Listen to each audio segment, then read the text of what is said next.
want to welcome everybody to Elders of Zionism podcast, and you can find this everywhere. I encourage everybody to follow us on YouTube, Rumble, Spotify, Apple. Give us that thumbs up, subscribe. It's extremely helpful for the algorithms, so please do that. And plus, it's free. We are joined, of course, by our favorite pal from Australia, now via Israel, Guy Goldstein. And we have an amazing guest today. We have Yishai Fleisher. He is the international spokesperson for the Jewish community of Hebron, an elected councilman in the town of Efrat, and a YouTuber with over 300,000 followers. Yishai is a rabbi, a graduate of Cardozo Law School in New York City, an advisor to the Israeli government ministers. Yishai is the creator and spearhead of the Route 60 Biblical Highway Project, which sounds really awesome.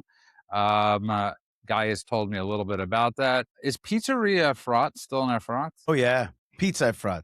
Yes, Pizza, we have some competing pizzas in Efrat, but Pizza Efrat still is the cheesiest and best, in my opinion, the best pizza. And Efrat's got 14,000 people, but pizza is an important part of it. We're the Long Island of the West Bank, so we because we are long and look like Long Island, and also we have Jews from Long Island, and we are in Judea.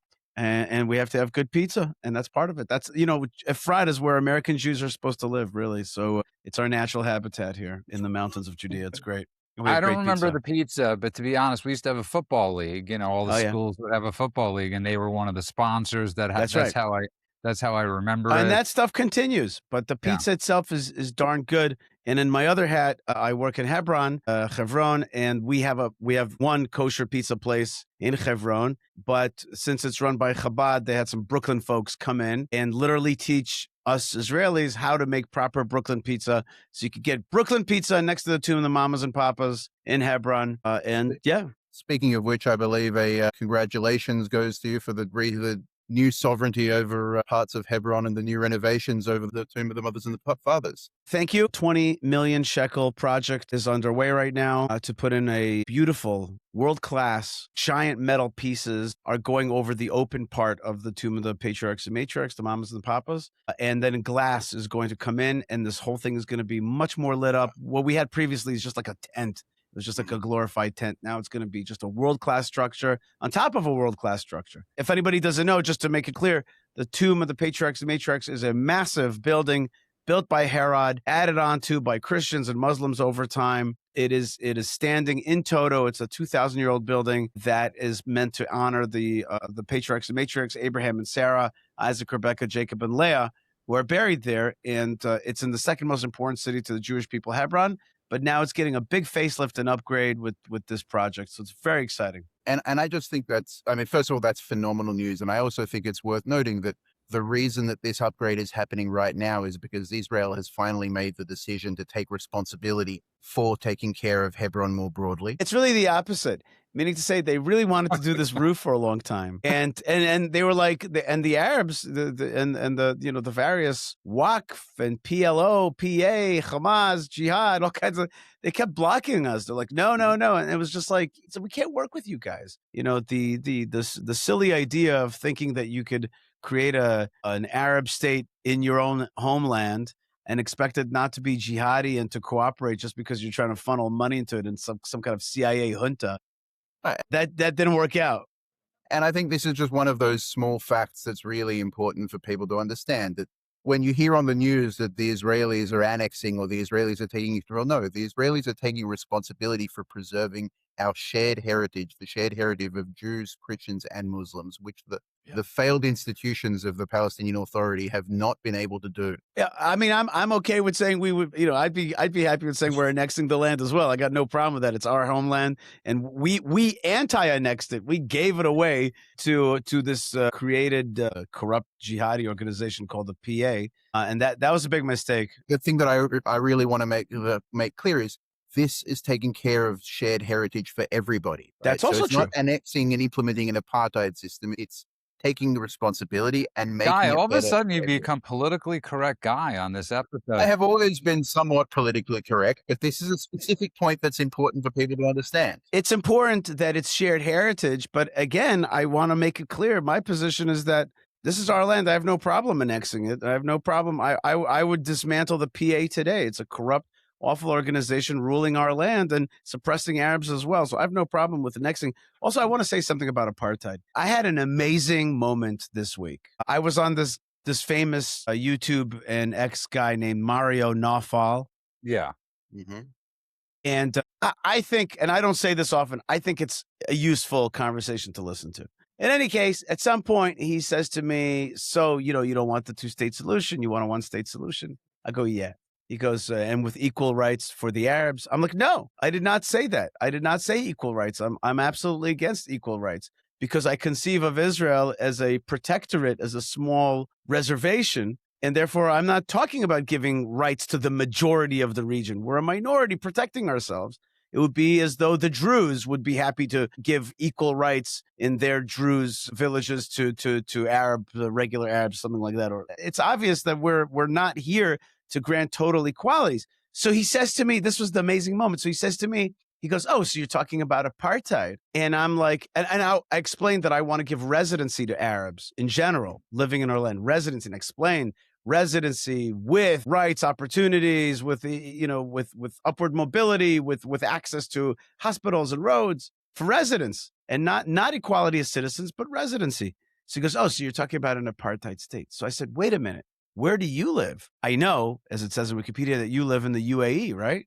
I'm like, are you a citizen? He's like, no, I'm a resident. I'm like, okay. And are a lot of people moving into the UAE as residents? Is that working out? Do you have any voting democracy? I mean, is anybody accusing the UAE of being an apartheid state? And all these Arab countries, and the best ones. Specifically Qatar. And no, UAE. He's not Qatar. He's not. No, but I'm saying specifically Qatar, who seems to have their hands in the middle of everything these days. And listen, They have 300,000 citizens. I really want people to grasp that. For a country with 300,000 citizens and all this power is But do you get the moment, Judah? Did you understand what happened here? He literally spits in my face, this figuratively spits in my face, this business of apartheid. And when I was like, you're already living it. And this is because this is a wealthy guy. This is a business guy. He can live anywhere around the world. By the way, it's actually a really interesting segue to the conversation we were having earlier this week. Because I think we should get back to the pizza issue. That was much more but I want to get but Guy, before we segue, Yishai is bringing up something very important that I want our listeners to understand. Because where he's from, there are Jews that are Zionists, right? And go to Efrat. It's beautiful. It's absolutely beautiful. And you juxtapose that to the people that were living on the border with Gaza, right?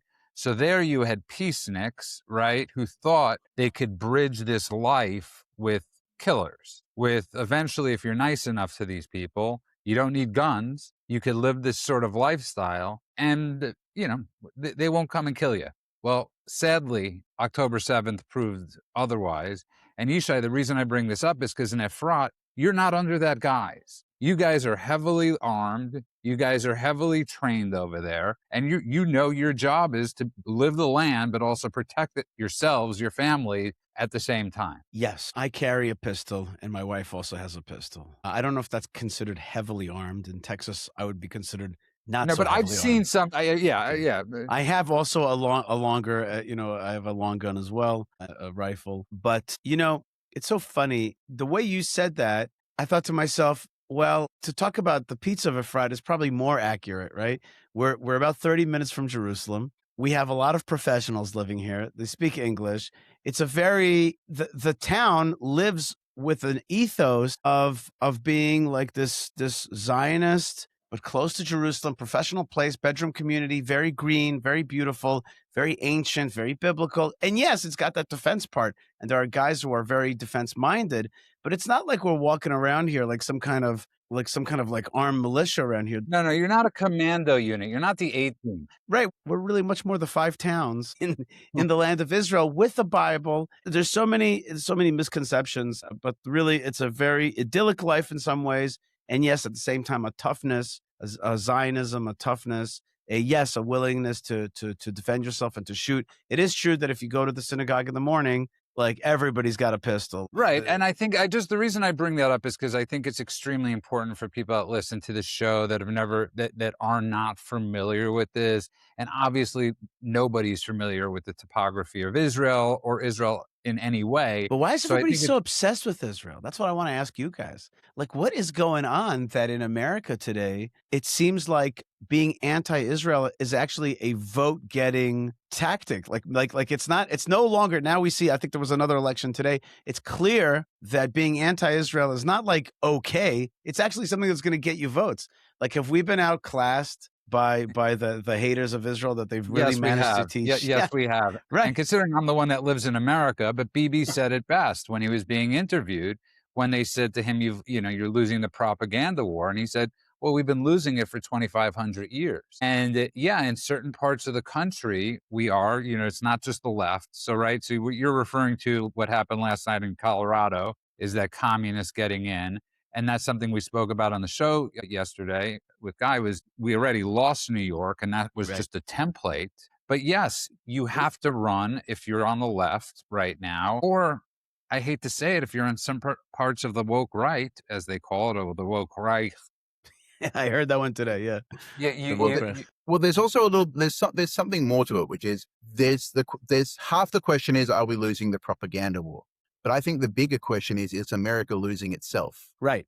And then I have another question right on top of that, Guy, which is, am I as a Jew to engage a very old feeling or inner preparedness of traversing into the next empire? I'll explain. I was sitting with a very wealthy donor type person, and he says to me, listen, if America goes down, Israel goes down. So I said to him, 2,000 years ago, in a span of a few hundred years, we went from Babylonian Empire to Persian Empire to Greek Empire to Roman Empire. And we have records and great stories about all those periods. And we transitioned from those empires. We transitioned to exile. We survived that as well. And now we're transitioning from, remember, Turkish sphere, British sphere, French sphere, America's sphere. And so I'm asking the both of you, is it time to engage some kind of sleeper program? Well, we're being accused of that already. Screw them for a second. Forget who's accusing us. I'm asking you now as a Jew. Forget it. I don't care if you like me or don't like me in America. I'm just asking now. I'd like to offer you an alternate proposal. Okay. Because historically speaking, it's true. Jews have been able to transition from empire to empire, but Jews have also had the ability to influence the trajectory of empires that were willing to allow them to. And I think one of the things that we often talk about on this show is the special relationship between the United States as an idea and Israel as an idea, not the Jews as an idea, Israel, because both nations have an idea at their core, and both nations source that idea from Sinai. If you read the founding fathers of the United States, you look at what inspired them, you look at the way they thought. They weren't just inspired by the Bible broadly, they were very heavily influenced, particularly by the Old Testament, the Torah. And so there's something about the nature of America that, as a non-American Zionist, America has always been something that felt very familiar to me. And when your family is in trouble, you have a certain additional responsibility to try to help them out. And so I think my answer would be, before the Jews need to start thinking about transition, we first need to think about, how can we wake America up to itself? How can we show it what make America great again really means? What made America great in the first place? What were those core values, right? Now, I think that's an excellent transition, by the way, to re-engaging with the conversation about how you reconnect Christians with Christianity, and particularly American Christians with their evangelical roots and the roots of their own faith that tie them deeply into Israel through things like your biblical highway. Yeah. You said a lot of very, very, very important things there. Just a few little comments. But you didn't exactly answer his question. I think he did. Okay. I think he was saying, don't go into that gear yet. Go into the gear of helping America get back to its health, because there is a synergy there. And that synergy is based on something very, very deep. And let me rephrase the way Guy said it, using a phrase that my very dear friend and one of my wise counselors, Zev Orenstein, who's the director of international relations at City of David, and he's a dear friend of mine. And he said to me something that I thought about it for a week straight. He said to me, this whole thing that we say about Israel, that Israel is the outpost of democracy and Americanism in the Middle East, It's all wrong.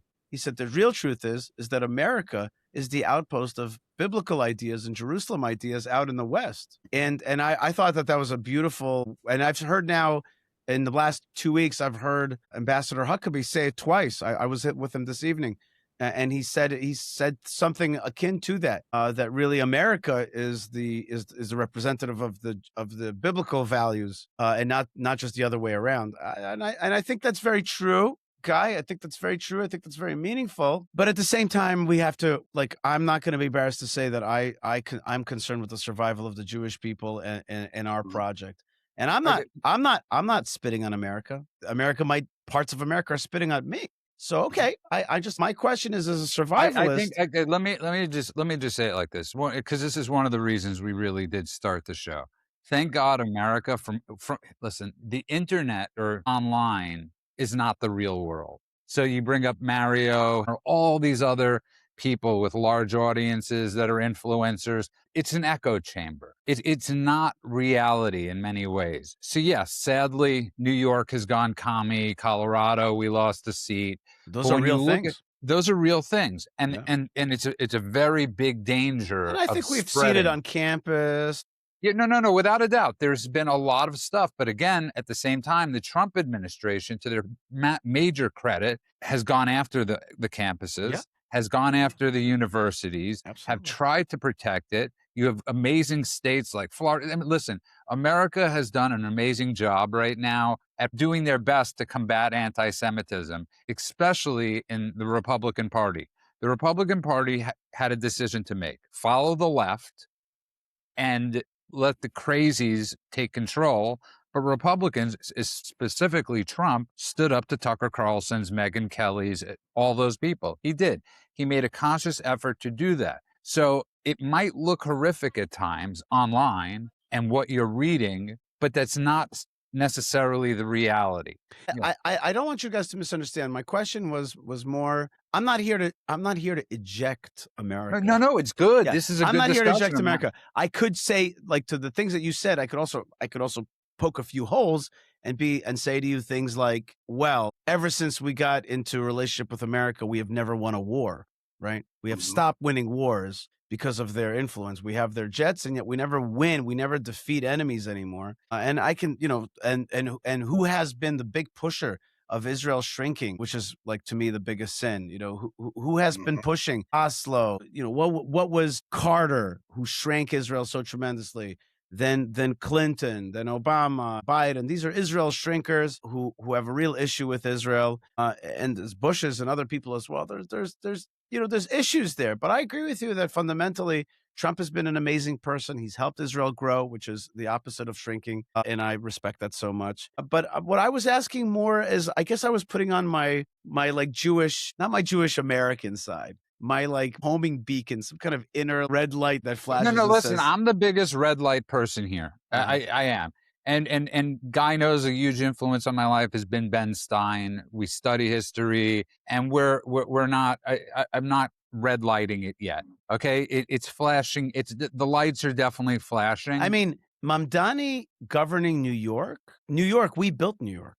It's our city. I know. I'm a New Yorker. I'm a proud New Yorker, and to see the jihad take over New York. It's a very frightening thing, but at the same time, that there will be people that will argue with you that Jews had a big part in it, and that's and well, we in didn't many even ways, open up that can of worms. That's a big one, and and we could talk about. No. I'm whenever just I open my mouth about Jewish issues on the internet, oh my God. Like I get people like flipping out at me. You're not going to get that from us. You're not going to get that from us. I talk about Jewish leftiness and pornography and other issues and Hollywood, and people I become like nervous to talk about it because because people can't deal with that kind of like self-criticism of I think Jewish. And remember, I'm a Russian Jew. I sound American. I look Israeli. but my DNA is Russian. Okay, my parents are I'll Russian. let Guy go on, but this is what I say to all my Christian friends or whoever. This is what I talked about. We wanted to get back to that Christian issue as well. I wanted to comment. I just want to say, like, there is no ism without Jews sometimes, and that's it. And as much as we don't like to talk about that, this used to be very taboo. Yishai, we're all from. I'm from New York. You're from New Right. York. This was a very taboo thing, and I don't know how it was for you, Guy, but to talk about your own. Let's keep it in the family. Right.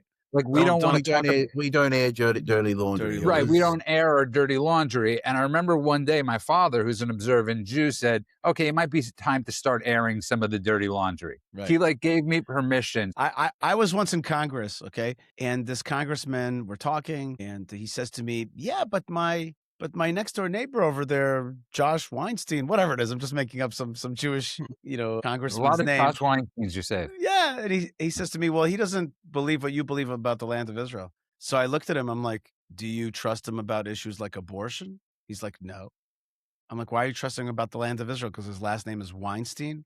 Does he serve in the army? Does he have a wife that has to drive on these roads?" He's just opining. You don't agree with any of his opinions. Why are you agreeing about Israel? I'm coming here as a representative of people on the land. My wife, when I'm here in D.C., my wife is driving on these roads. I'm talking to you seriously. I'm a soldier. I'm like, what are we even bringing Weinstein in for? What does he have to do with it? And he was just like shocked. And I'm just like, you don't listen to him about anything else. Now you're listening to him about the land of Israel. What are you? Guy, I got to tell you, brought the right guest in. I absolutely love this guy, and I really do. But I want to get to Guy's point. Wait. I want to make one last comment. Sorry, just one last thing. This is Listen, the greatest Jewish conversation ever. Go ahead. I just want to say just very quickly, the issue of strengthening Christians into Christianity. Literally hours ago, I was at a big July 4th party with some very important people, and they were talking about this issue. And I got to tell you, to me, it rings hollow. Okay, we Jews are not going to be able to strengthen Christians and Christianity. Sorry, we're not going to teach Christianity. It's not going to work. We're not. You want to talk about faith. You want to talk about Bible. You want to talk about Sabbath. If you want to engage this thing as a Jew, then let's do it as Jews.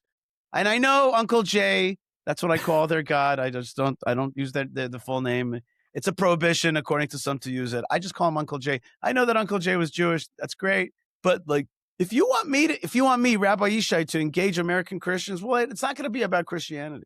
Okay, it's going to be about a Bible and Judaism.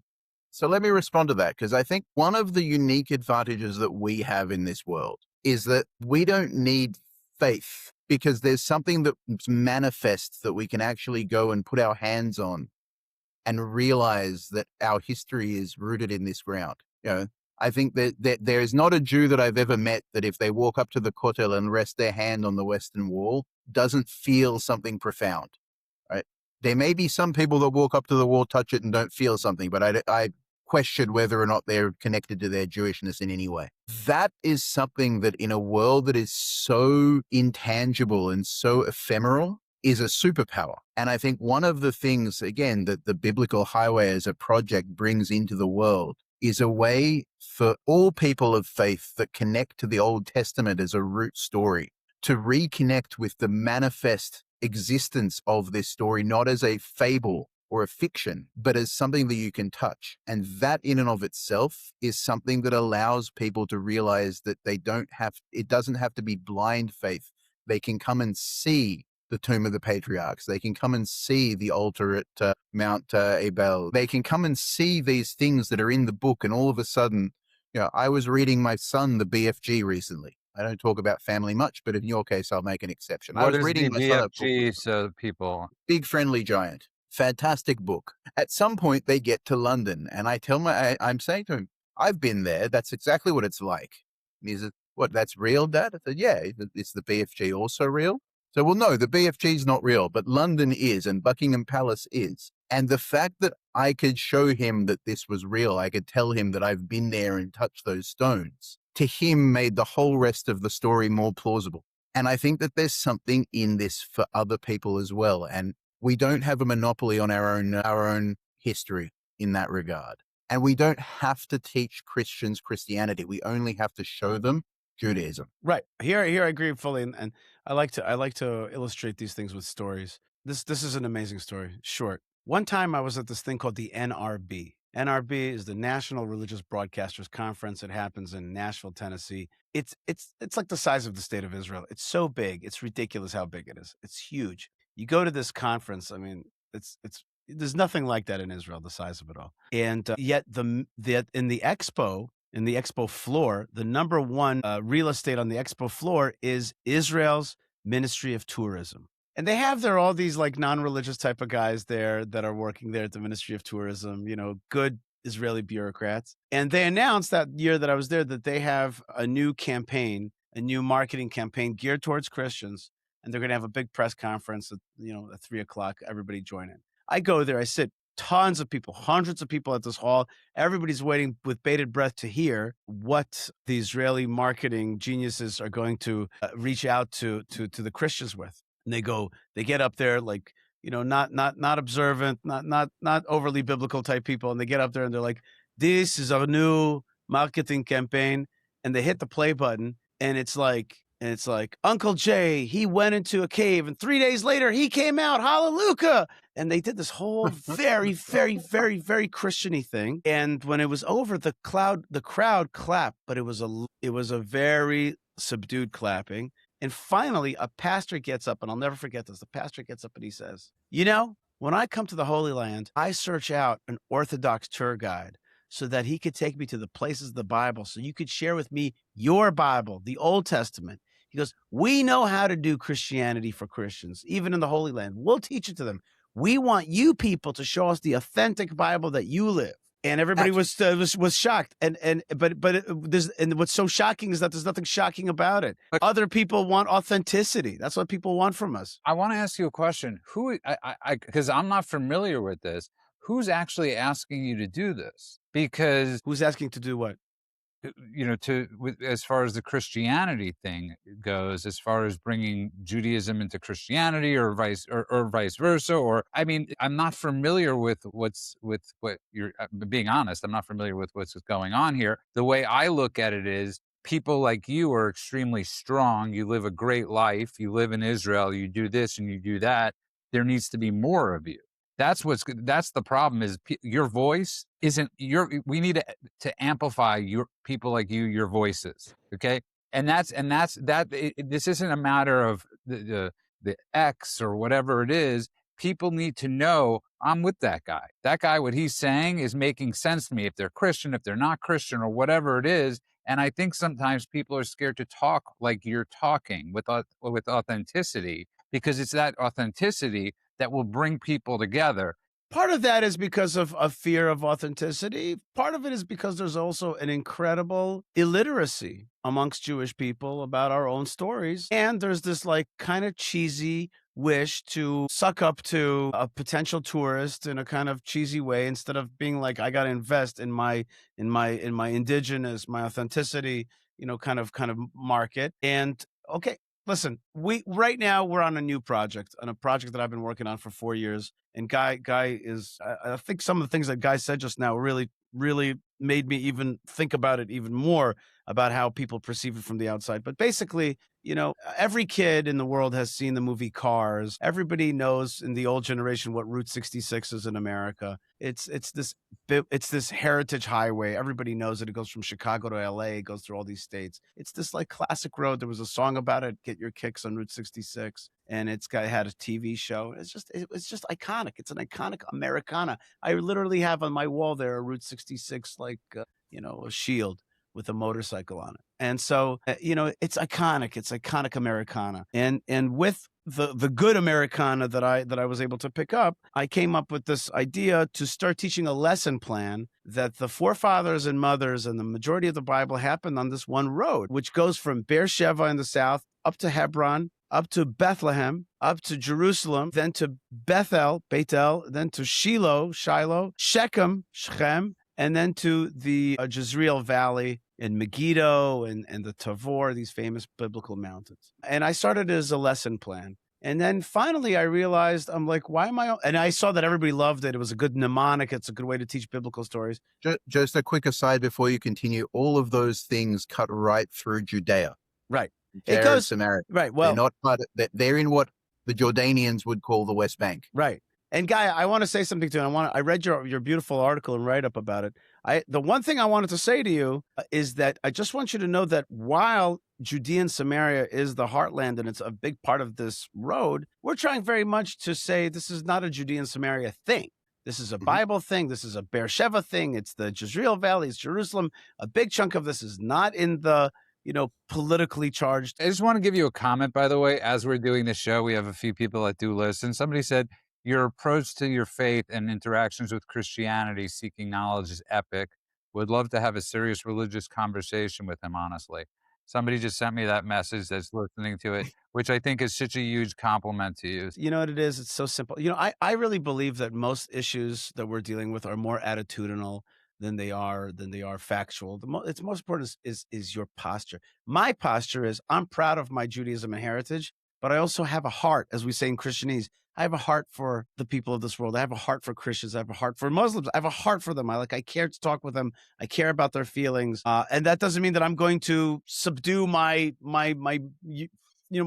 fire for my thing and my Cosa Nostra, what we're doing. But you have to have a heart for people. And when you have a heart for people, people can really feel it. And that's just simple. In any case, I'm just finishing up Biblical Highway. This road keeps going from these biblical places. I came up with this idea, or God put it in my head, this idea really, which is like, let's actually go for it and make the Biblical Highway a real thing on the physical road. And the Lord introduced me to a young man by the name of Yair Dan. He's the son of a very famous guy in the Muslim quarter of the old city of Jerusalem. His name is Mati Dan. He's a very famous guy. He was the head of Teret Kohanim. And in any case, this guy, I'm like, what do you do? He said to me, I'm a media guy. I'm a lobbyist. I do government relations. I'm like, listen, this is my dream. And it started. And we lobbied for 4 years in Israel. When I say lobby, it means be in touch with so many different aspects of the Israeli government. We socialized the idea. And I did, the most magical thing that I do, which is fundraise. I fundraised. I paid the guy. I created graphics with the help of God. I created graphics and created videos. And after 4 years of work, it coalesced, and suddenly the Ministry of Tourism and the Ministry of Heritage bought into it. We started the whole thing through Hebron. They bought into it. We had an amazing event. The Prime Minister got up there and said, we are now renaming Route 60 the Biblical Highway. That's its real name. And we're going to carry out this program of making this touristic, heritage, and educational heritage road. And so it is now. Route 60 is now called the Biblical Highway. And now we have a huge effort to actually put the signs and do what America does so well, which is the rest stops and the overlooks and the scenic overlooks and all those beautiful rest stops. And this evening, one Buc-ee's, and it'll be the most popular highway in Israel. Oh my God! You said the ineffable name. You know what I mean? The name of the holy of the holies, the Buc-ee's. I love Buc-ee's so much, and anybody who's been to Buc-ee's knows, and anybody who hasn't been to Buc-ee's does not know what you're talking about. It is the greatest of things. It's one of the most. Convince Hillel fooled. One kosher Buc-ee's in the world. Yeah, I should talk to Hillel about it because I shall. I certainly shall. Consider most people don't know what that is. Buc-ee's is a southern now moving north is a gigantic gas station and convenience store with the biggest, cleanest bathrooms you've ever seen, with a middle food court which has amazing non-kosher food which I never tried, and it has a store which is like country and God and flag and good energy and good humor, and it's got tissues that says God bless you on them, and it's got American flags, and it's got wood bread cutting things shaped in a shape like Texas. Basically, it's a 365-day long 4th of July party. Well said. By the way, I think also what you're doing is extremely important, because here's the problem that we face a lot of times is that a lot of programs that were set up 50 years ago, 30 years ago, they seem to have lost their way. And one of them being Birthright, right? The Birthright program. I'm not knocking the Birthright program. I think really, you think that one lost its way? I think it's still doing okay. I can name many Jewish things that have lost their way. No. The reason I'm bringing up Birthright is because I think your program should be integrated with the Birthright program. That's why. That's a big idea, and I'm going to have to just write that down because I have a lot of connections into Birthright. I like it when somebody actually says to me, hey, that was a good idea. It was a very good idea. And I see him writing it down. And the reason the only reason I brought it up, it wasn't a knock on Birthright. It's that you need to expand and you need to grow, and it shouldn't just be a program where for people not familiar with it, it's a program for Jews, I think under the age of 18. No, it's 18 to 25, I think, or something around there. But And you basically, the idea is if you've never been to Israel or you've never been on a trip, then they give you basically a free trip, a 10-day free trip. And on the one hand, it's been very successful, and people who go through this trip are also shown to marry Jewish, more likely to marry Jewish because you suddenly connect to a homeland, to an ethnicity, a group, and you kind of identify not just as Jewish, but a little bit Israeli. Personally, by the way, I think that one of the most important things that the birthright groups should do, even before the biblical highway, and all yeshiva kids for the year in Israel, and all kids in college here for the year in Israel, everybody should go shooting. Okay, everybody has to go shooting. Everybody has to hold a gun and shoot. that's sort of what I'm. That's And when you sort of do what, that, your Zionist testicles descend. Okay, and you become, a Jewish man okay, or woman, and you okay, become okay. strong. You can defend this country. I got to be honest with you, because I think Guy is going to blow a gasket if we don't move back to a certain thing that he really wants to talk about. And I am a big advocate for him talking about it. And it goes back to what you were talking about, is where America's heading, because it's an extremely important week in America So right before now. we go on to that, I have to just make a caveat. Before we go on to that, I have to say, I don't represent America. I don't represent even American Jews, although I am an American Jew and proud of it. Proud of it. And you know what? It's sad because the truth is, I can see the three of us here. I have a natural love for America. I do. I grew up there. I think there's incredible values there. I went to American law school because I said, let me take the best of this country's ideas. I think that the issue of liberty and freedom are underrated, great, huge things. And I've come to this conclusion that, like, we don't even understand how important liberty is. We're moving away from a world of liberty. China's not about liberty. Okay. And Qatar is not about liberty, and Russia's not about liberty. And I don't know what else. And you know what? Israel is not so much about liberty. It has an aspect of it, but it doesn't have it as entrenched. And I have a lot of love. I have a lot of love for New York, and I have a lot of love for a lot of I'm good from things. New York, and I don't Right. have a lot of love for New York Well, anymore. there's something beautiful about Brooklyn, and there's something beautiful about this great city. But Are you from Brooklyn? in fact, I am not from Brooklyn at all. But what happened is about 10 years ago when I started working in Hebron, I started going more to Brooklyn, and I've started appreciating it so much. It's such a smashing together of so many languages and cultures, and I'm a fan. I'm a fan. That's it. Period. But I'm not really. I don't think of myself as qualified to talk about the future of America. Well, no, I think, but the bigger point, it's not about Because I'm a dyed-in-the-wool Zionist. You know what I'm saying? But you see, the point of the Dyed in show is the the point of the Chelet. show is the point of the show is you could be both. And I think that's the point, is that you could listen, being in America and being a dyed in the wool Zionist, that's the issue that a lot of us are being confronted with today, is this dual loyalty. Like, and that's something that a big Dual reason we loyalty. started. That's such a silly term. You go to I any other understand, but country, you go to Canada, you can have a dual loyalty. Nobody gives a damn. I understand, but this is a different issue, and this is one of those things that we have to. One of the things that we have to overcome is this idea that that these two things can't go together. Well, and again, I'd actually take it a step further, which is to say that I think that a lot of the ideas that were in the founding ideas of Zionism were borrowed from America. It was actually part of the experiment. The American experiment was the first time that someone really took the Tanakh, took the Old Testament, and said, "How is this a map to a country in modernity?" And the Constitution is probably a far more perfect version of that experiment than what we came up with in Israel. We just put the Jews back where they belong. And I think it's taken us a long time as a nation to move from, let's put the Jews where they belong, or put them in a safe, put them on a Jew plantation, if you will, to actually allowing them to evolve into living as Jews in the Jewish land. I think that's one of the things that I admire most about you, Yishai, and the people like you who actually have embraced not just being a Jew in the land, but living as Jews in the land, which is a very different thing. And I think as a result, I see America as being something foundational inside Zionism. It's something that's part of the Zionist project. And I think we are the next experiment. We are and one of the things that makes Israel special is that in a world where the entire West has been convinced that anybody who's geographically in a place is of the place, Israel is the one place where you say no.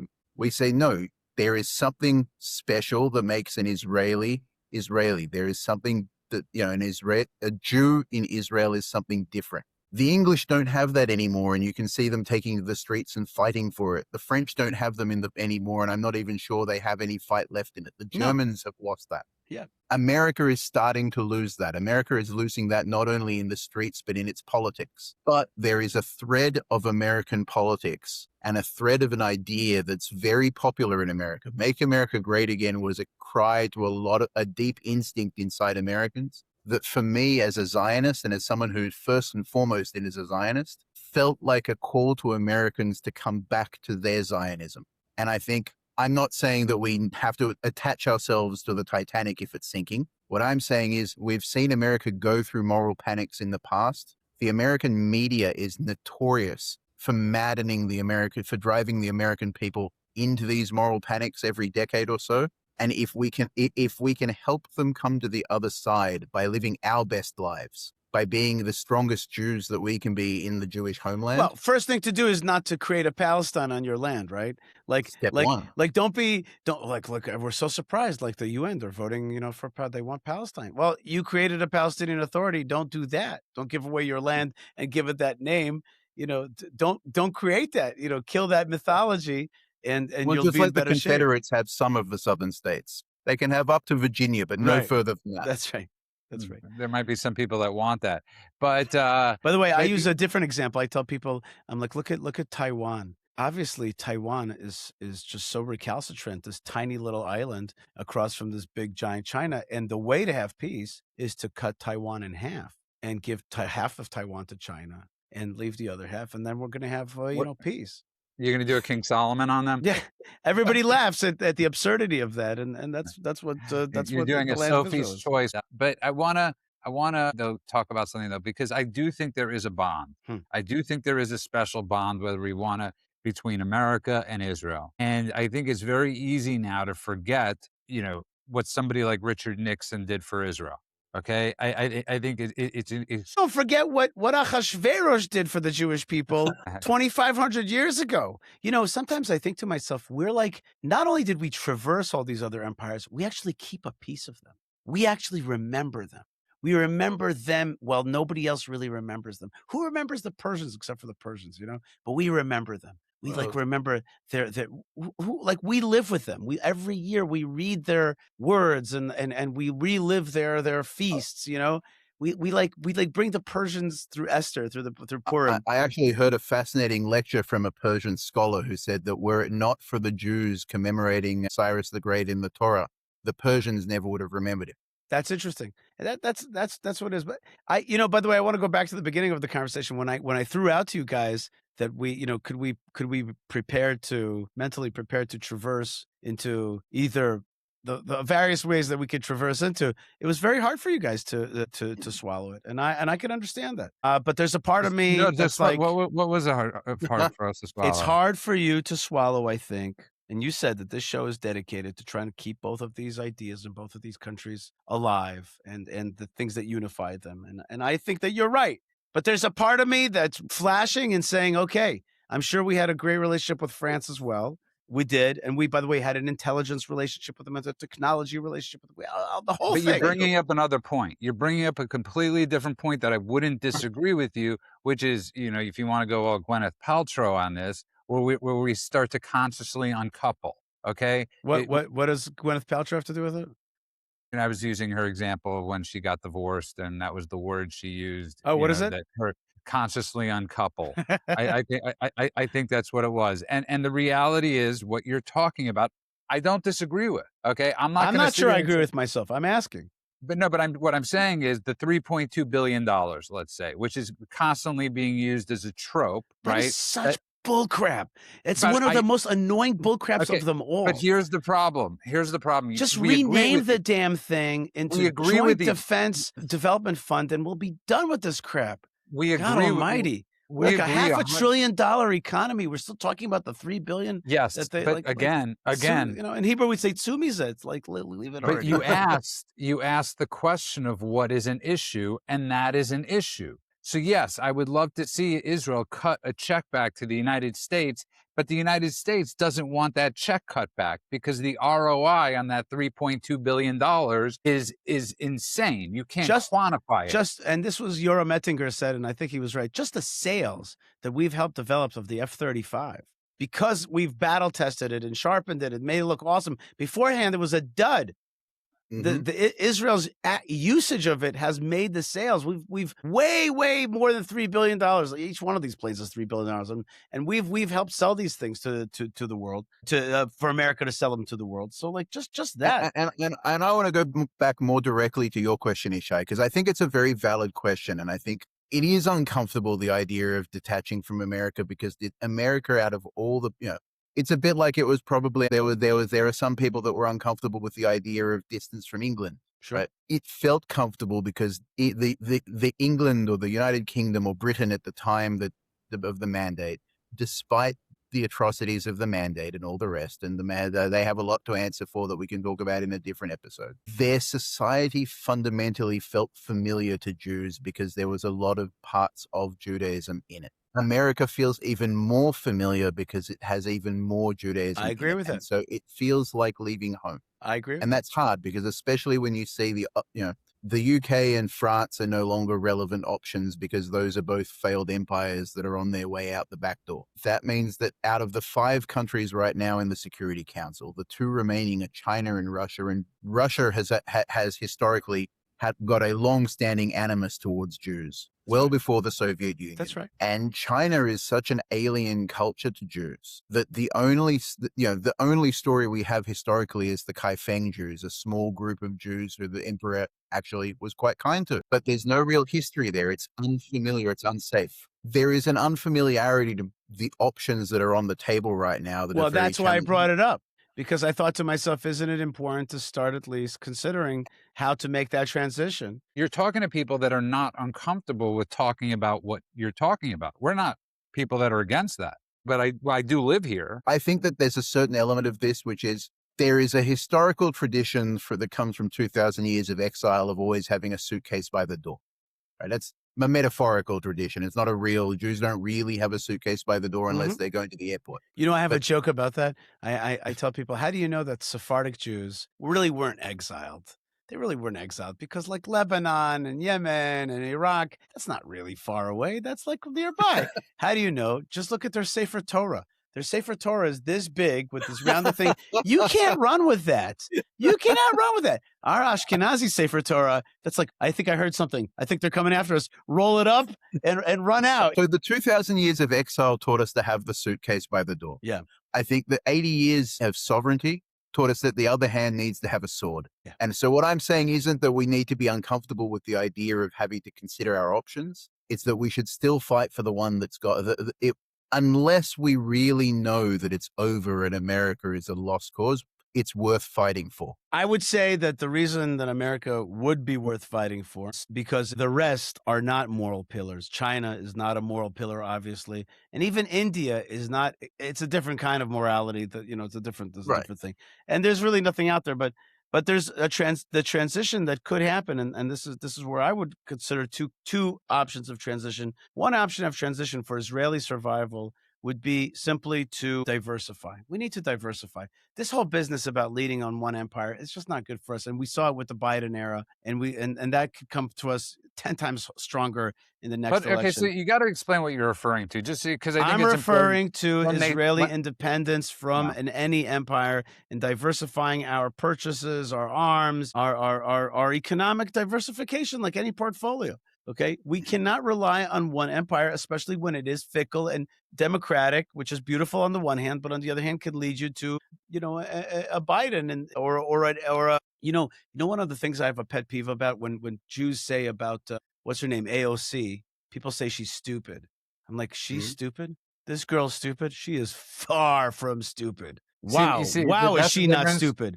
You don't have American Jews saying that. You might have people in Israel that are saying Oh, that. I've heard it from American Jews a lot of times. I don't know what you're saying. Not that vote conservative, Well, but the ones that are conservative are not take her extremely seriously. that's because she's shown herself to be what she is, which is an extremely talented and uses all of her talents, including her good looks and all that kind of stuff. She knows what she's doing, that gal, and she could be president of the United States one day. And so we have to diversify on the one hand, and on the other hand, here's the bombshell. The bombshell is that one of the biggest, we here in Israel have various sociological and mental problems, like any other peoples, but even more so. And one of our problems is that we sometimes think like a small country. We just refuse to think big. And I'll give you two examples. When an Israeli business becomes big and successful, what does the Israeli business owner do? He goes for exit, right? They sell out their business. That's the thinking of a small country. Instead of being like, I got big, I'm going to buy another business and be even bigger. We have a smallness problem. And I'll give another example of that. When you speak to Israelis and you're like, we got to be big, we got to control, whatever Arabs and other people live in our land, we got to control them. They say, but we can't control another peoples. We can't rule over other peoples. And I say to them, why do you say that? All powers control and rule other peoples. All powers, including America. You just have to open your eyes. America rules the American Indians, and it rules the Puerto Ricans and the Samoans, and a million other ways that America controls various peoples and subdues them under their empire. I'm like, why do you think that we can't rule other people? Because your whole idea is this little ghetto self, this ghetto-ness. It's just me and my little coffee, that I drink in Tel Aviv, and that's fine. This is a ghetto mentality. And the next empire that we should lean on to is us. That's the next empire. Okay. It's time. But it's hard. It's hard for Israelis and Jews around the world to conceptualize such a thing. And it takes conceptualization. You have to conceptualize, how do you deal with the Gentiles, with the non-Jews that live in this land, which rights and which obligations they deserve. It's a conceptualization. That's not so simple to be big. It's not so simple. I think there's also, you're talking about specifically something that, we spent 80% of last century, whitewashing Jewish history, which is something I talk about, which is something we talk about on this show a lot. What are you referring to? Specifically, what? What are you referring to? American Jewish history in the 20th century has been whitewashed, has been erased from our history, right? Of the type of Jew you're talking about, right? We don't talk about those Jews in schools. We don't talk about who funded, who funded arms to Israel. We don't talk about all those little dirty secrets that we weren't always people you could push around. So it got into our whatever you want to call it, with the American Jew, of us being the Nebuchadnezzar you could push around. Woody Allen. Woody Allen replaced Meyer Lansky. By the way, I call it Woody, that Israel has Woody Norris disease. Sometimes we're Chuck Norris. And then sometimes we go back into like, I don't know. Right, but you have to look at where that comes from. And again, it's so important with what you're doing and what you're teaching, is because people need to know where they come from, right? If you know where you come from and you know your history, it's an extremely important thing. And we spoke about that yesterday. Sadly, too many Jews don't know where they come from. They don't know their history. They don't know their fighting history. By the way, just parenthetically, this has something to do with being a Russian Jew. In my family, we're not the folks that were in the concentration camps. We're the folks that came on the tanks to liberate the concentration camps. Let's see. We were in the concentration camps, but then my grandfather was in the tank liberating Israel. There you go. So that's exactly. We all get a tank eventually. That's right. Amen. But I understand 100% what you're saying. And I think it's amazing that you're thinking big like this. I really do. It's not easy. No. When you live in a small socialist country, you sometimes forces you to think small. I'll give you one last example, pet peeve of mine, which is like explosive anger thing that I flip out on. We've got these medical schools, right? If you're not the tippy top, then you can't get into our medical schools. And instead, Jewish boys and girls go to places like Bologna in Jamaica and Budapest to study medicine. Is that a joke? Jewish kids going to Budapest to study medicine? Is that a joke? We should have the biggest medical schools in the world, in Israel. And the folks in Budapest should be coming to us, and Bologna should be coming to us and being like, I just want to study medicine with the Jews. We're the ones that should have giant medical schools, certainly enough for our kids, and then make them welcoming for kids from all over Europe, Africa, the Middle East, We're the teachers of medicine, always have been. Okay, for thousands of years, that's part of our DNA tradition. So I'm pushing right now for giant medical schools that will bring people, not only our people in, but their people as well. People from around the world. That's the way to think about things. My slogan is go big and go home. You Very see, good. I agree with you, but here's the problem that you're facing is you're almost preaching this to the wrong crowd, because you'd have a lot of Americans, Jewish and non-Jewish, being extremely gung-ho with exactly what you're talking about, with your ideology, with your philosophy. It might be people in Israel that are saying to you, slow your roll, man. Or it might be other people that are saying slow your roll, but you're not talking to people here that are saying slow your roll. And so you have to figure out how to do those two things at the same exact Baruch time. Hashem, I'm talking to a lot of different people. I have a lot of opportunities to talk to different kinds of folks. You are right. That's what I was saying, that Israel is sometimes a small country and in its head. And that's why Anglo Jews have had such an incredible impact here, because they're coming by choice. And not that coming not by choice is not okay. Coming because of anti-Semitism is okay with me. Okay. If you feel uncomfortable, come on home. If you like the food or the girls or whatever it is in Israel, come on home. I don't need you to be a perfect angel. That's not important to me. But Anglo Jews, when they come in from America by choice, they come to this place and they bring their know-how and they bring their many, many excellent traits that were developed in the diaspora. Yes, but then they have a tremendous impact. This town of Efrat is 40% Anglo, and it's awesome because of that. Not the least of which, coming from America, is thinking big. Exactly. And Exactly I right. think one thing that I really want to sort of touch on is when you talk about we rule over people. There's something that Yishai told me about years ago, and we occasionally have had conversations over the years, and sometimes Yishai drops little. Yishai's a rabbi. I'm not. Sometimes he drops little terms that I That's know why nothing about. your beard still has color. I'm jealous of your Right? beard. Look at that. It's also not long enough yet. But when it gets long enough, I get the kippah, and then I get the Then you become a certification. Chabadnik, and then you're good. Yeah.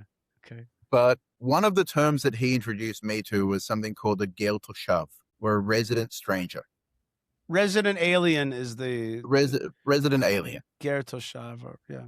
And it sent me down a rabbit hole of trying to understand the universe. And one of the things that it brought me to is, if you understand that the Middle East is the cradle of civilization, this is where civilization started, and it has existed here for thousands of years, not 250, not even 1100 since 1066, whatever, thousands of years. And empires have all come and gone through this region. Borders shift like sands through time. And there are hundreds of different groups of people in the region once you expand it out to South Asia and North Africa. And so everybody had to rule over somebody. And there were these concepts that were created to make that comfortable and fair. And so in Jewish law, there was a concept that already understood that there are people who will live amongst you who are not part of you. And you have to be able to treat them fairly.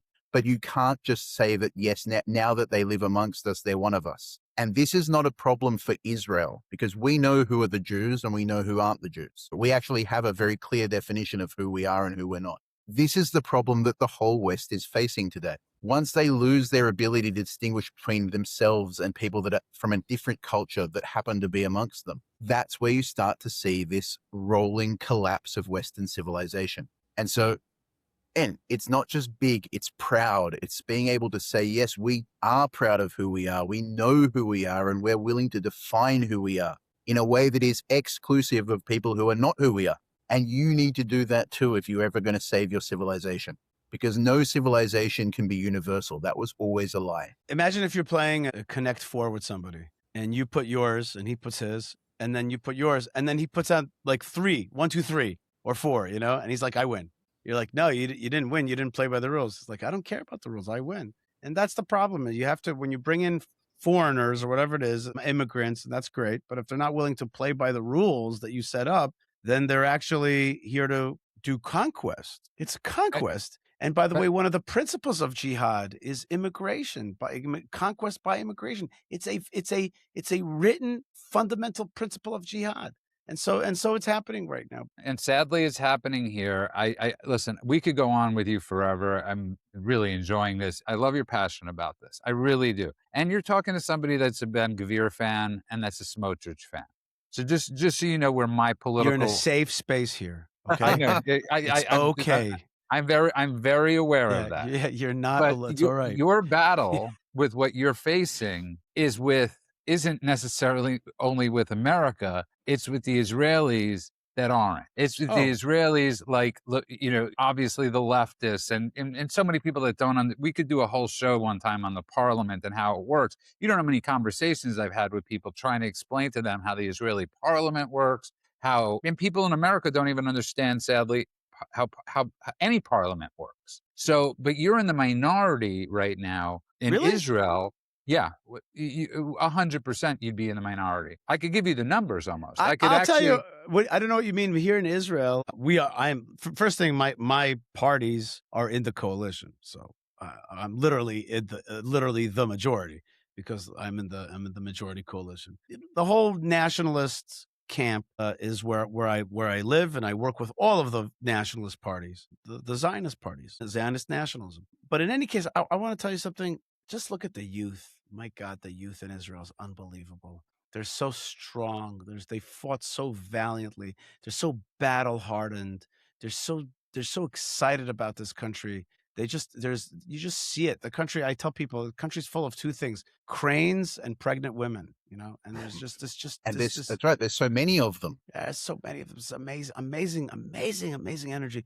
One of the greatest dissonances in the world is between what is perceived about Israel and what the reality is. It's like the perception is like we're about to fall apart. So many videos on YouTube about Israel's just about to fall apart any minute now. I'm like, just hold your breath. Just But hold that's it. the same. But exactly what you're saying is your perspective of America right now. No, it's not my perspective. I'm not. I'm agnostic about it. Let me tell you something. I was thinking about this today. I pray for America. I really do. I have no. I told you there's a moral value to America, which is important. I also think that it is, as Guy has said a few times now, it's a biblically based country. I'm not. All I meant to say was I also have to be a survivalist. With all due respect, I'm not here to uphold your empire. I want to see it succeed. And I want it to succeed. The good part of it, I don't want it to try to shrink Israel anymore and that kind of stuff. That's when we push back against it. But I'm certainly not anti-American. And by the way, I wasn't trying to say Israel's on the brink. I'm the one that's constantly saying, this is like on loop. Every conversation I've ever heard that I'm hearing right now, we've been having for the last 80 years. Israel's about to this, Israel's about to that. Thank God, Israel. I'm not worried about Israel right now. Yeah, Okay. no. I'm worried about America. Israel's having a renaissance. I say this all the time. I'm worried about America right now. Yeah, you should be. That's I correct. am not worried. I am not worried about Israel. That's the math. You're right. That's what the math shows. Israel will survive this. Right. America, with where we're heading, is a very dark and scary place right now. Look, I was with Richard Kemp tonight. People like Richard Kemp are just like Colonel Kemp. They're just like I don't have, this country that I love, England, Britain is, I don't recognize it anymore. It's failing and it hurts them. They have no place to go. We can't allow that to happen to Israel. Luckily for Colonel Kemp, he's got Israel. That's right, and he'd be welcome in Israel. But there are people like Tommy Robinson. Whatever you think of him, he's not going to live in Israel. It's never going to be home for him. He's a Brit through and through, and his country is failing him. And it's a question mark. What happened to these countries that they lost their identity and they're being just taken over first by progressivism, then by Islam. Then there's the famous question of what is this red-green alliance? How exactly does it work? But I don't even know if there's a difference anymore between progressivism and Islam. I just want you to know that I've come up with a new category, which is there are red states, there are blue states, but blue states become green states, okay? Like jihad states. Mm-hmm. It's really funny that you bring this up because this is exactly a conversation that we had yesterday where I said I don't know what we call them anymore because it's not red and green blue. States. I said red and yellow, but green is perfect. Yeah, and I'll tell you that blue states breaks into four colors. Blue state, it can turn into the following four colors. One is rainbow. So blue goes into rainbow. We know what that is. Another thing that blue turns into is red, but not red Republican, red communist. The next thing that it turns to is green environmentalist. And then the other green, which is the worst kind, is green jihadist. By the way, green environmentalists, green jihadists are very close to one another, strangely. You've got the Green parties in Australia and in the United Kingdom, which have seamlessly transitioned from being environmentalist parties to Islamist parties. Right. And Greta, look at Greta. One day she's an environmentalist. The next day I don't want to. I don't want. Please don't even put that image in my head. So you have green states. You know, New York is a green state. You know, Vermont's a very green state. You know, and these other states that turn green, and that's what they should be called. Okay, so as we're closing up shop, and I really do appreciate this. I really do. I mean, these are discussions that need to be had. I mean, what we're trying to do here, you're not going to, I mean, I love Mario. He's a good guy. I mean, I don't know if he's a good guy. I could listen to some of his shows. I'm trying to be nice because you were on his show. Okay. You don't need I don't want to. It's okay.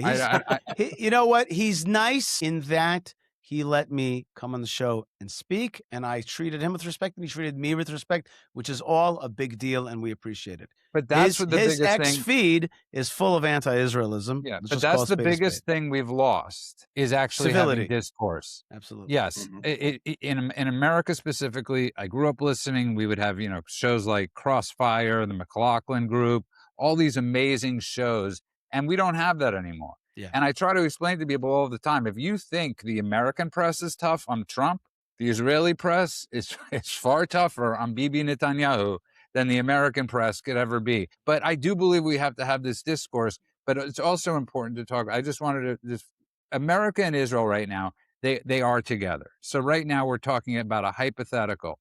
But what I do believe what you're talking about is Israel really needs to get their ass in gear and build. And I'm not just talking about buildings. I'm talking about munitions, everything. And I know they are, and I know they have been, but they really need to get on that path, obviously. I think you would agree with that. Absolutely. Absolutely. I believe that bigness is a very important next component. Bigness. I really like your train of thought because you would have been perfect. I mean, because I love Huckabee. I've written articles about Huckabee. I heart Huckabee. I wanted him to be the ambassador the first term.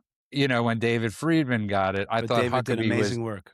The Huck has done amazing, and I wish you would. David have been also did amazing work, though. We have to remember. He was amazing too. Friedman had a vision, and he drove it through. David Friedman's exceptional too, and I wish you would have had an earpiece in Huckabee's ear when he was on with Tucker, and when Tucker. I don't know what happened there, to be honest with you, and not too much, but it was. No, I'm just saying it was a fail, but it happened to be that I was in his ear at the Biblical Highway event. The Minister of Heritage, Amichai Eliyahu, says to me, Yishai, sit right behind Ambassador Huckabee and translate for him. He doesn't have a translator with him. And I literally leaned into his ear and was just translating right in his ear the whole event. And then Netanyahu was sitting right next to him. So and it was all tight seating. It was like 2 feet between us. I tapped Netanyahu's shoulder and I said to him in English, I said to him, Mr. Prime Minister, I just want you to know that the Biblical Highway was my idea. Thank God. He turns to me and goes, it's great. It's really great. That's awesome. Yeah, that's a pretty big moment in a person's life. It's a why that's awesome too. Just so you know, because what you're doing with the Biblical Highway is sort of like something out of MIT, right? And that's where Bibi. So Bibi was speaking to you as not the soldiers, not necessarily as the prime minister, but as a genius. And his father-in-law was a big Tanakh teacher. I want to ask you, with all seriousness, Guy just wrote a big article about the Biblical Highway, and I find that to be very helpful and it's important. To make it happen, it's still going to take a lot of work, and it's going to take a lot of hands on deck. Just like the Jewish state, it takes a lot of hands on deck. It takes a lot of hands on deck, a lot of people in various places, and we're all pushing forward. We're so crazy and awesome, the Jewish people. It's just amazing. We're so intense. We're so intense, and we're so intensely understand this moment. We're just and sometimes we yell at each other for being asleep, and yet we're so jazzed up about this time that we're living in. And I just want to thank you. I also want to mention before we depart is that tonight begins a fast day. Tomorrow morning begins the fast day. Tonight begins a period of sadness and mourning in the Jewish people. It's called the 17th of Tammuz, in which the walls were breached in the first and second temple by Babylonians and then the Romans, and also the original tablets were broken by Moses on this day, and a few other things. The sources list 5 calamities that happened on this day. And at the same time, we commemorate it, we mourn it. Tomorrow we fast traditionally, but also at the same time, we live in a time where we're seeing Jerusalem rebuilt, and it's an amazing gift to be alive at this time. Well, how do we understand these two different trajectories? And my friend Josh Wanderer said to me tonight, he said so correctly, a people that remember its past can have a glorious future. We remember our mistakes. We're fallible. We pissed off Moses. He had to break the tablets. You know, we do stupid things. We make mistakes. But the nation of Israel keeps moving forward. And those who love us, and there are millions of those who love us and want to be part of the great story, and that we have something to learn from as well, like America, that they keep going with us together in this destiny. So Bezrat Hashem, I'll keep it really simple for you. We regret the past, but we don't wish to shut the door on it. That's right. I really want to thank you from the bottom of our hearts again. Where do people find you? I'm right here. Tears all Where over. am I supposed to be? I mean, you're on X. You're on X. Just you're on YouTube. try to spell Yishai Fleisher and Google will give it to you. But Baruch Hashem, come to Hebron, come to see it for yourself. And I'm easy to reach online. I'm easy to find Yishai Fleisher at various outlets. Some people say to me, "Oh, you're famous." I say, I work for famous people. I work for Abraham and Sarah, Isaac, Rebecca, Jacob, and Leah. And Baruch Hashem, we live in a great time, and it's humbling to be living in this great time. And at the same time, God doesn't want us to be too humble. He wants us to get at it. And that's what we're doing. Well, your optimism is infectious. I want to thank you again. Thank you for such a fabulously intellectual and smart conversation. I hope that folks out there connect to it. I hope to God they did too. If they didn't, we're in a lot of trouble. I want to thank everybody. You can find us everywhere at eldersofzionism.com. That's eldersofzionism.com. Great name of a show. Love it. Thank you. Thank you very much. Love it. Thank you very much. We got to own it, baby. Just own it. That's right. Just go all the way. In. Yeah, lean in. That's it. I want to wish everybody a good morning, afternoon, and night world, wherever you are. God bless you all.